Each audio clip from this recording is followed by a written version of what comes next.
জীবনের শেষ বেলায় এসে মনে হবে অফিসের সবচেয়ে বড় পদবি জেতার জন্য নিজের স্বাস্থ্যকে অবহেলা করাটা ভুল ছিল।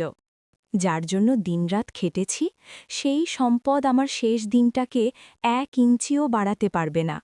বন্ধুর সাফল্যের দিনে তাকে অভিনন্দন না দিয়ে গোপনে ঈর্ষা করাটাও ছিল ভুল। পরিবারের চেয়ে সামাজিক স্ট্যাটাসকে বড় ভাবাটাও ছিল বড় ধরনের ভুল।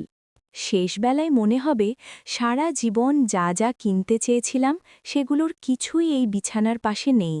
ছেলেমেয়েরা সেরা ফল না করলেও তাদের হাসি মুখটাই ছিল সবচেয়ে বড় পুরস্কার।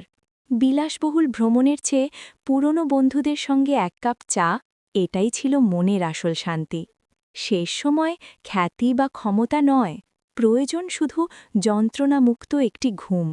শেষবেলায় মনে হবে সব মানুষের মুখে হাসি ফোটানোই ছিল সবচেয়ে বড় শিল্প, কিন্তু সেটা শেখার সুযোগটাও আমরা হারিয়ে ফেলেছি।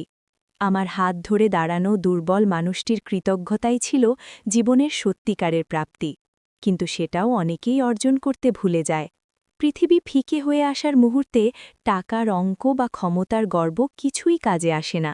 শেষ আশ্রয় হয়ে থাকে শুধু মানুষের অকৃত্রিম ভালোবাসা আর ক্ষমা। অথচ এই সহজ সত্যিটাই আমরা বুঝি সবচেয়ে শেষে।